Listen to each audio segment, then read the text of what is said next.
कन्या रास ही पृथ्वी तत्वापासून बनलेली आहे. पृथ्वी तत्व हे आपल्या जीवनामधले आर्थिक, मानसिक, शारीरिक, नातेसंबंध, करिअर, शिक्षण, आध्यात्मिक या सर्व गोष्टींमध्ये स्थिरता आणि ग्रोथ देतो. पण ह्याच्या उलट जर आपल्या आयुष्यात घडत असेल तर तुम्हाला दानधर्म करणं फार गरजेचं आहे. लोकांना ज्यांना गरज आहे त्यांना मदत करणं, प्राणीपक्ष्यांना मदत करणं फार गरजेचं आहे. तुम्ही असं केल्याने तुमच्या जीवनामध्ये प्रगती होत राहते. कन्या राशीचा जो ग्रह आहे तो बुध आहे. बुध ग्रह हा बुद्धीचा कारक आहे. तर आपल्या जीवनामध्ये बुध ग्रहामुळे क्रिएटिव्हिटी येते, प्रभावी संभाषण कौशल्य येते, नवनवीन गोष्टी आपण शिकतो, नवनवीन ज्ञान आपण प्राप्त करत राहतो. हा जो प्रभाव आहे हा चांगला प्रभाव आहे बुध ग्रहाचा. पण ह्याच्या उलट जर तुमच्या आयुष्यात घडत असेल तर तुमच्या आयुष्यामध्ये बुध ग्रहाचा वाईट प्रभाव होत आहे असं तुम्ही समजून घ्या. तर त्याला एक उपाय आहे.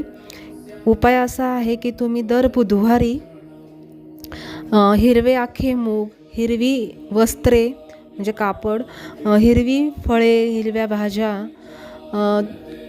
ब्राह्मणाला किंवा गरजू व्यक्तीला, प्राणी पक्ष्यांना तुम्ही दान करत राहावे जोपर्यंत तुमच्यावरचा बुधग्रहाचा वाईट प्रभाव कमी होत नाही तोपर्यंत.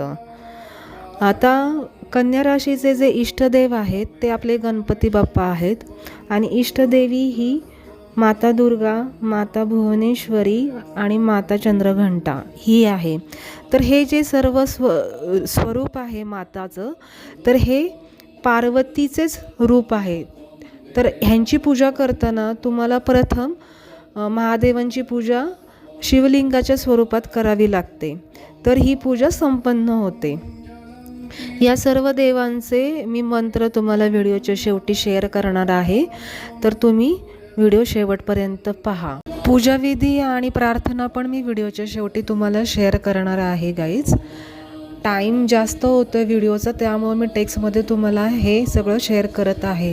हा व्हिडिओ जास्तीत जास्त लोकांपर्यंत शेअर करा जेणेकरून या पूजाविधीचं फळ त्यांनाही त्यांच्या इच्छा प्राप्तीसाठी होईल गाईज. थँक्यू.